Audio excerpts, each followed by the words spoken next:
Welcome to health file. ఈ మధ్య యంగ్స్టర్స్లో కూడా ఎక్కువగా చూస్తున్న ఎమర్జెన్సీ కండిషన్స్ ఏంటంటే heart attack and brain stroke.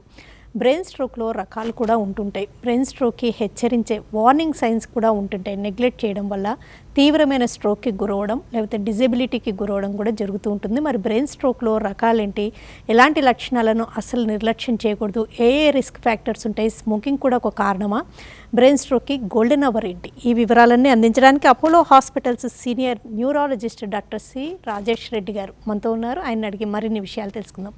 నమస్తే sir, welcome to the show. Brain stroke ఈ మధ్య యంగ్స్టర్స్లో కూడా ఎక్కువగా చూస్తున్నామండి, ఎందుకంటారు? సాధారణంగా ఒక 10-15 సంవత్సరాల క్రితము ప్రతి 10 మందిలో ఒకరికి మాత్రమే చిన్న వయసులో బ్రెయిన్ స్ట్రోక్ వచ్చేది. అంటే చిన్న వయసులో బ్రెయిన్ స్ట్రోక్ అనేది 40 సంవత్సరాల కంటే తక్కువ వాళ్ళకి వచ్చే వాళ్ళకి అంటాం అనమాట. కానీ ఈ వయసు ఇప్పుడు ఇయర్స్ గడిచే కొద్దీ దాదాపు ఇప్పుడు లాస్ట్ 5 years నుంచి ప్రతి 4 ఒకరు ఖచ్చితంగా 40 సంవత్సరాల కంటే చిన్న వయసు వాళ్ళు ఉంటున్నారు. దీనికి మేము సాధారణంగా మామూలుగా ట్రెడిషనల్ రిస్క్ ఫ్యాక్టర్స్ ఏవైతే ఉంటాయో old age above 65 years, BP, sugar, smoking, excessive alcohol intake కాకుండా చిన్న వయసులో మేము చూస్తుంది ఏంటంటే 40 సంవత్సరాల లోపల ఉన్న వాళ్ళకి మామూలుగా స్ట్రెస్ అనేది అధికంగా ఉండడం వల్ల డైట్ అనేది ఎక్సెసివ్ ఫ్యాట్ ఇంటేక్ కానీ, సాల్ట్ ఇంటేక్ కానీ, తర్వాత సిడెంటరీ లైఫ్ స్టైల్ ఉండటము. అండ్ ఈ మధ్య మేము రీసెంట్గా ట్రెండ్ ప్రకారం కూడా డ్రగ్ అబ్యూస్ కూడా మేము కొంతమంది చూస్తున్నాము. అది కూడా 10% మందిలో చిన్న వయసులో స్ట్రోక్ వచ్చిన వాళ్ళు దాదాపు 10-15% మందిలో ఈ డ్రగ్ అబ్యూస్ కూడా ఒకటి రిస్క్ ఫ్యాక్టర్ అవుతూ ఉంది. సో ఇది సీరియస్ ఎమర్జింగ్ ట్రెండ్. అండ్ చిన్న వయసులో స్ట్రోక్ వస్తే ఆ టైంలో వాళ్ళు జాబ్ చేస్తూ ఫ్యామిలీని పోషిస్తూ ఉంటారు. సో స్ట్రోక్ వచ్చి డిజేబుల్డ్ అయిపోతే ఇక చనిపోవడం అయితే ఇంకా పెద్ద ప్రాబ్లము. కానీ డిజేబిలిటీ వస్తే ఇంకా ఆ మాత్రం కూడా ఫ్యామిలీకి పూర్తిగా ఎఫెక్ట్ అవుతుంది, ఇండిపెండెంట్ ఒక్క పర్సన్ కాకుండా. సో ఈ మెయిన్గా stress, sedentary life style, food, excessive processed food, తర్వాత డ్రగ్ అబ్యూస్ కూడా చూస్తున్నాం అనమాట చిన్న వయసు వాళ్ళకి. అంటే స్మోకింగ్ కూడా ఒక రీజన్ అంటారా? స్మోకింగ్ ట్రెడిషనల్ రిస్క్ ఫ్యాక్టర్లో ఓల్డ్ ఏజ్లో కూడా చూస్తాము, చిన్న వయసులో కూడా చూస్తాము. అంటే స్మోకింగ్ ఈ మధ్య అంటే మామూలుగా రొటీన్గా తీసుకున్న సిగరెట్స్ కాకుండా ఎలక్ట్రానిక్ సిగరెట్స్ కూడా సేఫ్ అని ఒక అపోహలు ఉన్నారు. కానీ ఎలక్ట్రానిక్ సిగరెట్స్లో కూడా నికోటిన్ అనేది ఖచ్చితంగా ఉంటుంది. దానివల్ల ఈ బ్లడ్ వెసల్స్లో మార్పులు రావడం వల్ల అథెరోస్క్లెరోసిస్ వచ్చి ఫ్యాటీ డిపాజిట్స్ కావడం వల్ల కూడా స్ట్రోక్స్ వస్తూ ఉంటాయి. కాబట్టి స్మోకింగ్ అనేది కూడా చాలా ఫ్యాషన్గా మారిపోయింది యాక్చువల్గా ఒక రకంగా చెప్పాలంటే. సో అవి ఎట్లా ఓల్డ్ ఏజ్లో ఉండేటివి అట్లా చిన్న వయసులో చూస్తున్నాము. కానీ స్పెషల్ రిస్క్ ఫ్యాక్టర్స్ మటుకు చిన్న వయసులో మెయిన్గా స్ట్రెస్ అని మనం చెప్పాలి. ఓకే, అయితే hyper tension, sugar and old age అనేది కాదు, ఇలాంటి రిస్క్ ఫ్యాక్టర్స్ కూడా ఉన్నాయి బ్రెయిన్ స్ట్రోక్కి.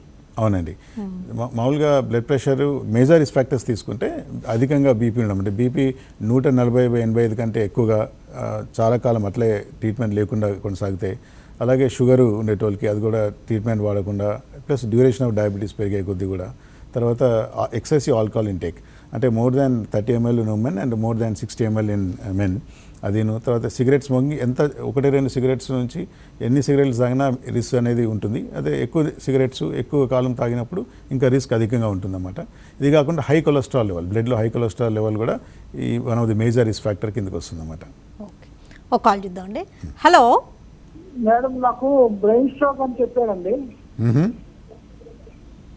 4 సంవత్సరాలు అవుతుంది వచ్చి, 2019 వచ్చిందండి. ఓకే, సార్ నాకేంటంటే ఈ తల ఇట్లా పైకి ఎత్తి చూడలేను సార్. మా డాక్టర్ గారు చూపిస్తున్న న్యూరాలజీకి ఇక్కడ ఆయన మీకు చిన్న బ్రెయిన్ లో ఫంగస్ అంటున్నారు సార్. ఓకే, ఇప్పుడు కళ్ళు తిరుగుతున్నాయని చెప్తున్నారా? మెయిన్గా ఏమండి, కళ్ళు తిరుగుతున్నాయి ఇప్పుడు? కళ్ళు ఏం తిరగవు సార్, కళ్ళు ఇట్లా తల బరువుగా ఉంటుంది. ఓకే, తల పైకి ఎత్తి చూడలేము సార్, అంతే, చూడనవట్లేదు. Okay, exactly. సో ఇది ఇప్పుడు మళ్ళీ కళ్ళు ప్రాబ్లం ఉందని విశాఖ మన ఎల్వి ప్రసాద్ హాస్పిటల్ కూడా చెక్ చేయించాం సార్. రైట్. సో ఇది చిన్న మెదడుకు సంబంధించిన స్ట్రోక్ అని మీకు ఆల్రెడీ చెప్తున్నారు. చిన్న మెదడుకు సంబంధించిన స్ట్రోక్లో బ్రెయిన్ స్టెమ్, సెరిబెల్లం అండ్ ఒక్కొక్కసారి చూప్ ఏరియా సంబంధించిన ఆక్సిపిటల్ లోబ్ అనే ఇన్వాల్వ్మెంట్ కూడా ఉంటుందన్నమాట. దాంట్లో వచ్చే సింటమ్స్ సాధారణంగా ఉండేటివి నడక అనేది కొద్దిగా బ్యాలెన్స్ లేకుండా నడచడం కానీ, తర్వాత ఒకవైపు నమ్నెస్ లేకుండా ఉండడం, బాడీ మొత్తము వీక్నెస్ అంతా ఎక్కువ ఉండకపోవచ్చు ఇనిషియల్గా. అలాగే చూపు అనేది కూడా ఎఫెక్ట్ అవుతుంది అన్నమాట. ప్రతి ఐ ఒక half of the vision effect అవుతుంది. కాబట్టి ఒక కుడివైపు విజన్ సరిగా ఎఫెక్ట్ అయినప్పుడు అలాగే కుడికాలు కూడా క్లమ్జీగా ఉండటం కానీ నడిచేది బ్యాలెన్స్ లేకుండా తూలిపోవడం కానీ జరుగుతుంటుంది. సో ఇటువంటి పేషెంట్స్ రికవర్ అయ్యేటప్పుడు చూపు అనేది దానికి అది స్లోగా రికవర్ అవుతుంది. కానీ నడక తేడా ఉండడం వల్ల కొద్ది తల పైకి ఎత్తినా అటు తిప్పినా కూడా బ్యాలెన్స్ సరిగా ఉండకపోవడం వల్ల అలా చేయడం తగ్గిస్తారు పేషెంట్స్. కానీ అలా చేసినప్పుడు అది ఇంప్రూవ్మెంట్ అవ్వదు.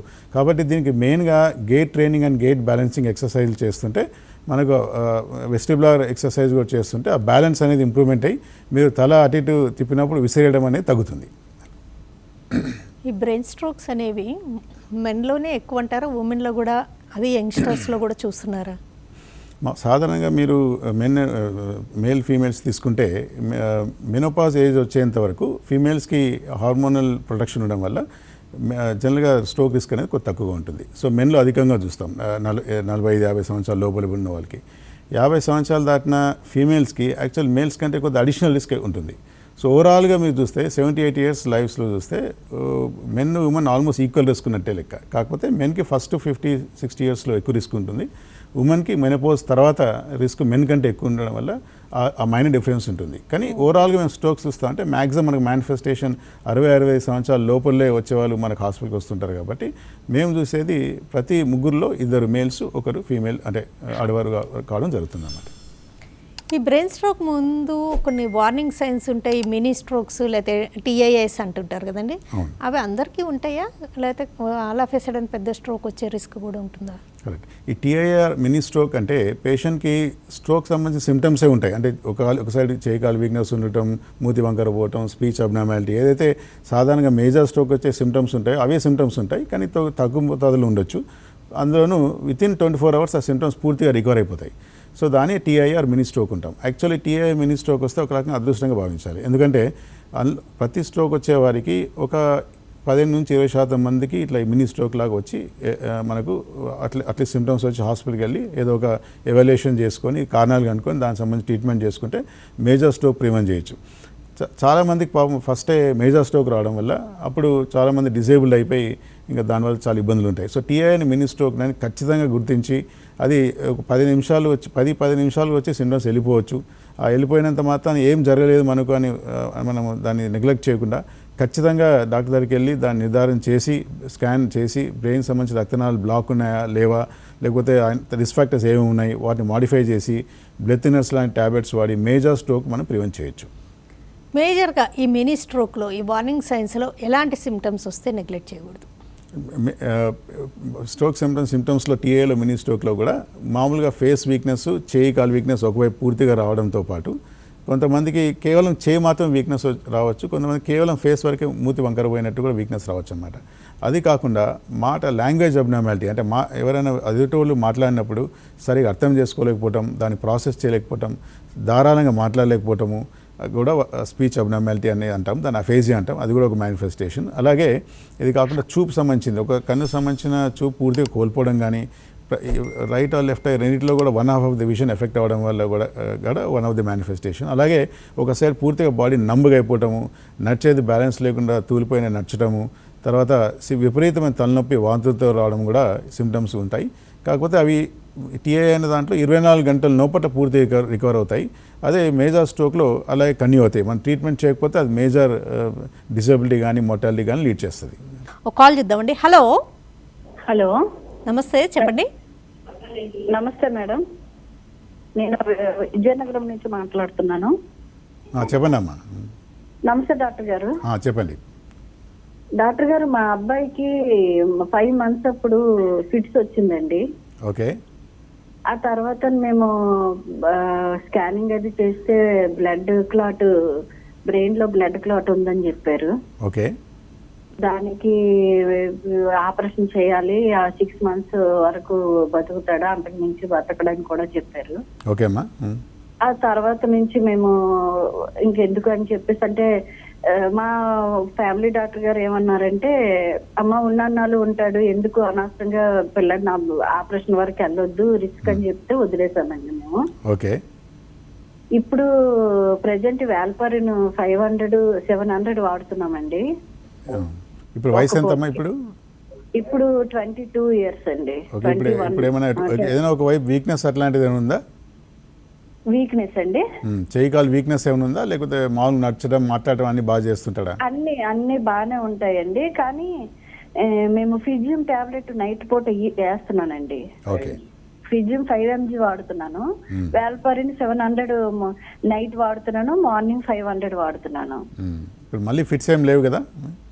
అప్పుడప్పుడు అదే డాక్టర్ గారు నేను అడగాలనుకున్నది, పడుకునేటప్పుడు వాడి నిద్రలోకి వెళ్తున్నాడు అనగా సడన్ గా వాడు లేస్తాడు, లెగిసి ఒక చెయ్యి అలాగా ప్రెస్ చేసి అలాగా ఉంటాడు అనమాట ఒక గడియ. తర్వాత దగ్గు వస్తుంది, దగ్గు వచ్చిన తర్వాత కొంచెంసేపటికి నార్మల్ అవుతుంటాడు.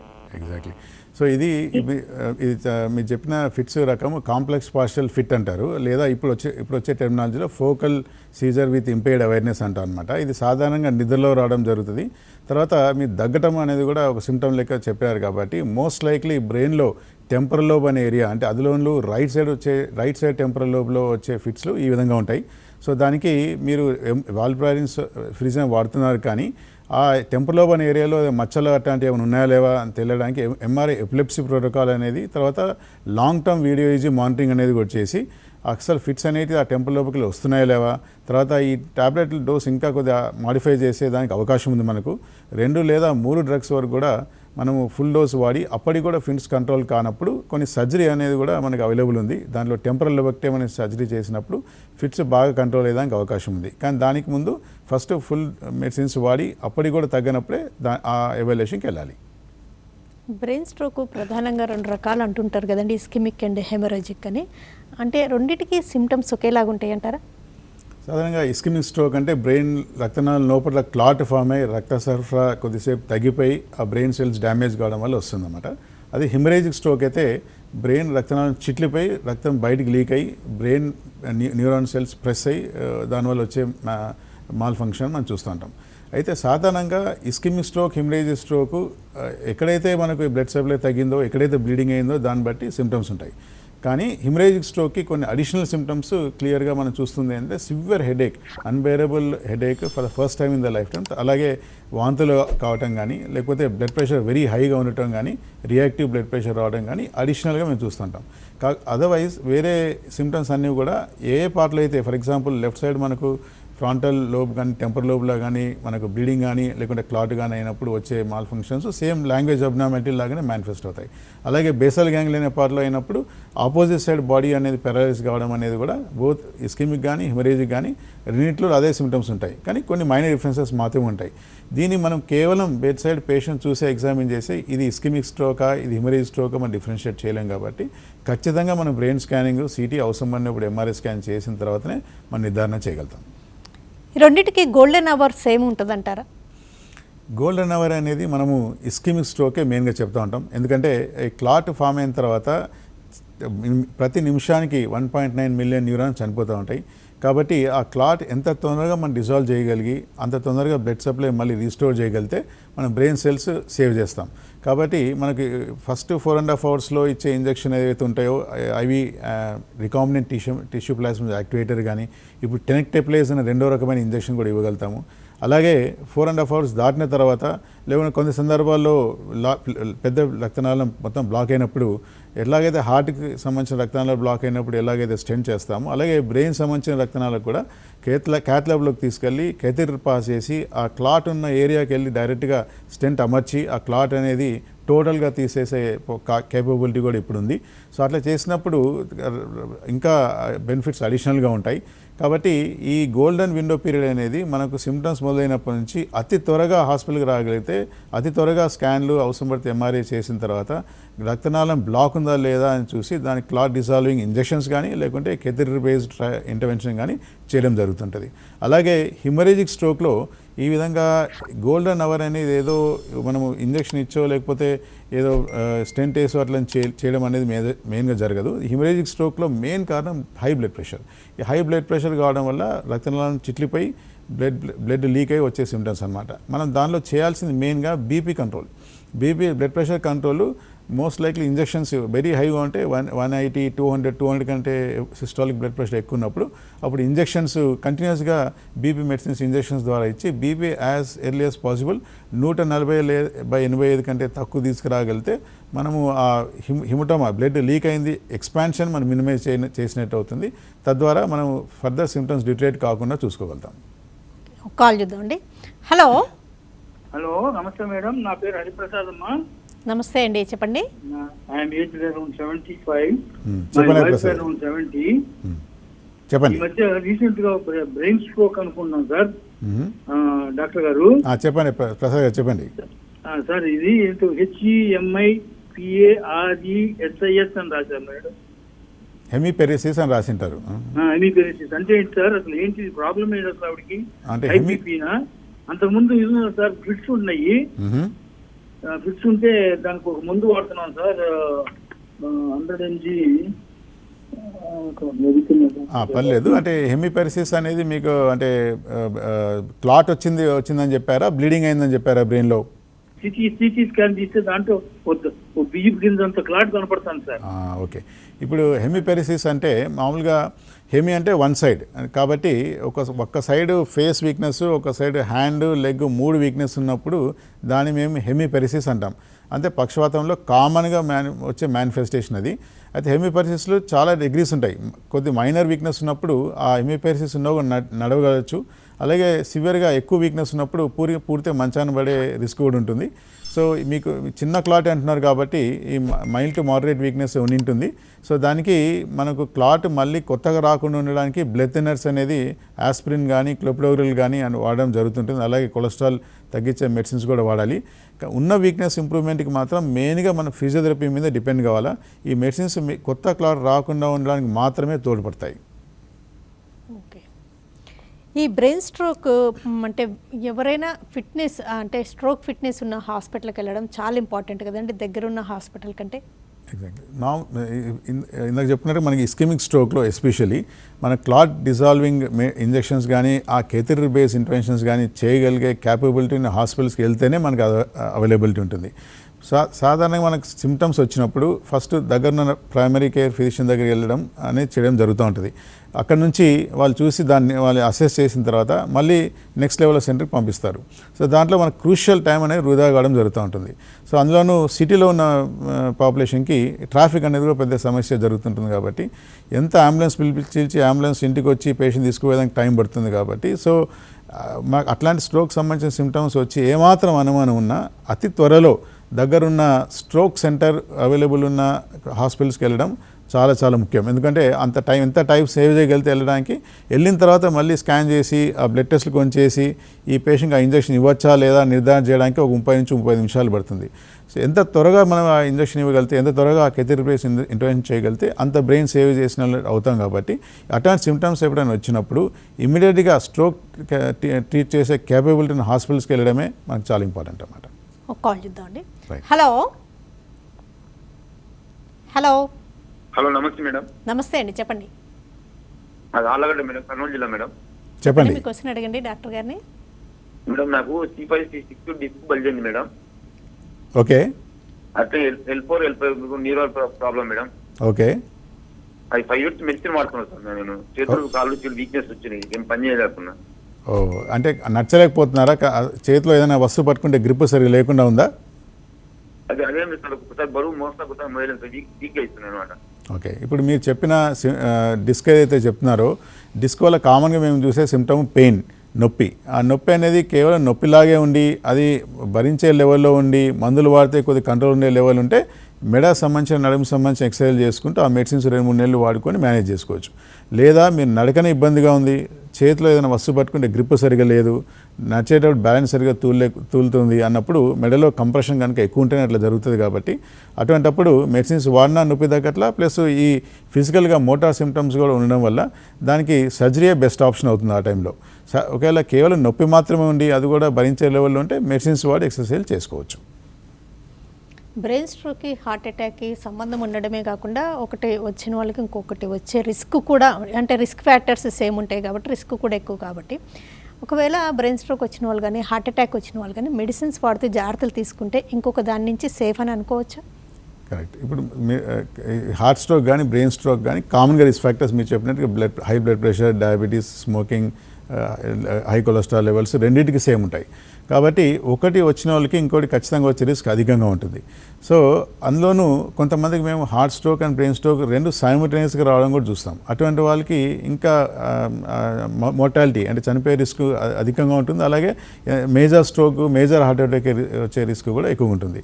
సో ఒకవేళ హార్ట్ స్ట్రోక్ మొదట వచ్చి లేకుంటే బ్రెయిన్ స్ట్రోక్ మొదట వచ్చినా ఇంకోటి వచ్చే ఛాన్స్లు అధికంగా ఉంటాయి. కాబట్టి ఖచ్చితంగా దానికి సంబంధించిన ట్రీట్మెంటు రెండింటికి కూడా ఈ రక్తం పరీక్ష చేసే ట్యాబ్లెట్స్, ఈ కొలెస్ట్రాల్ సంబంధించినవి, తర్వాత రిస్క్ ఫ్యాక్టర్ సంబంధించిన బ్లడ్ ప్రెషర్ సంబంధించిన మెడిసిన్స్, షుగర్ ఉంటే షుగర్ సంబంధించిన మెడిసిన్స్ వాడుకుంటూ ఫిజికల్ లైఫ్ స్టైల్ కనుక అంటే ఎక్సర్సైజ్ ఖచ్చితంగా చేసుకుంటూ డైట్ కూడా కంట్రోల్ చేసి సాల్ట్ ఇంటేక్ తగ్గించి హై ఫైబర్ డైట్ తీసుకొని తర్వాత లో ఫ్యాట్ డైట్ తీసుకోవడం వల్ల ఈ వేరే ఇంకో స్ట్రోక్ని కానీ ఇంకొక హార్ట్ అటాక్ని కానీ ఆ కరస్పాండింగ్ పేషెంట్స్లో ప్రివెంట్ చేయడం జరగచ్చు. ఎట్టి పరిస్థితుల్లో వీళ్ళు మెడిసిన్స్ వాడడం ఆపకుండా ఉండాలి. ఖచ్చితంగా ఆపుకొని ఉండాలని, ఎస్పెషల్లీ ఈ చిన్న స్ట్రోక్, మినీ స్ట్రోక్ ఇందాక అనుకున్నట్టుగా టీఐఏ వచ్చిన వాళ్ళు మామూలుగా సిమ్టమ్స్ రికవర్ అయిపోతాయి. కాబట్టి మేము బ్లడ్ థిన్నర్స్ మేము సజెస్ట్ చేసిన తర్వాత కొన్ని రోజుల తర్వాత పేషెంట్కి ఏమనిపిస్తుందంటే మేము బాగానే ఉన్నాం కదా, ఎందుకు ఈ ట్యాబ్లెట్స్ వాడాలి, సిమ్టమ్స్ కూడా రికవర్ అయిపోయాయి కదా అనుకొని చాలామంది ఆపడం జరుగుతూ ఉంటుంది. అటువంటి వాళ్ళకి మేము మేజర్ స్ట్రోక్ రావడం కూడా చూస్తుంటాం. కాబట్టి ఖచ్చితంగా ఒకసారి హార్ట్లో క్లాట్ కానీ బ్రెయిన్ స్ట్రోక్ కానీ క్లాట్ వల్ల వచ్చింటే దానికి సంబంధించిన మెడిసిన్స్ ఏవైతే బ్లడ్ థిన్నర్స్ కానీ ఈ స్టాటిన్స్ ఉంటాయో లైఫ్ లాంగ్ ట్రీట్మెంట్ కంటిన్యూ చేయాలి. అది చాలా ముఖ్యం అన్నమాట. ఓకేనండి. డాక్టర్ రాజేష్ రెడ్డి గారు, థ్యాంక్స్ అలాట్ అండి. నమస్తే. డాక్టర్ గారు కొన్ని ఇంపార్టెంట్ టేక్ హోమ్ పాయింట్స్ చెప్పారు. మరి ముఖ్యంగా ఈ మధ్య యంగ్స్టర్స్లో కూడా బ్రెయిన్ స్ట్రోక్స్ ఎక్కువగా చూస్తున్నామని, దానికి బీపీ, షుగర్ లాంటి రిస్క్ ఫ్యాక్టర్సే కాకుండా smoking and drug abuse and cholesterol levels ఎక్కువ ఉండడం, ఇలాంటి సెడెంటరీ లైఫ్ స్టైల్ ఇలాంటివి కూడా కాజెస్ అవుతున్నాయి. కాబట్టి అందరూ జాగ్రత్తగా ఉండాలని. అయితే బ్రెయిన్ స్ట్రోక్కి గురైన ప్రదేశాన్ని బట్టి లక్షణాలు ఉంటుంటాయి. అయితే ముందుగా చాలా వరకు వార్నింగ్ సైన్స్ ఉంటూ ఉంటాయని, అవి మాత్రం నెగ్లెక్ట్ చేయకుండా ఎట్టి పరిస్థితుల్లో వెంటనే ట్రీట్మెంట్ తీసుకుంటే పెద్ద స్ట్రోక్ నుంచి కాపాడుకోవచ్చని. అయితే గోల్డెన్ అవర్ గురించి తెలుసుకొని మీ స్ట్రోక్కి గురైన వెంటనే స్ట్రోక్ ఫిట్నెస్ ఉన్న హాస్పిటల్కి రీచ్ అవుతే డిజేబిలిటీ లేకుండా కాపాడుకోవచ్చని డాక్టర్ రాజేష్ రెడ్డి గారు అపోలో హాస్పిటల్స్ నుంచి తెలియజేశారు. ఇది ఇవాల్టి health file. Keep watching TV5.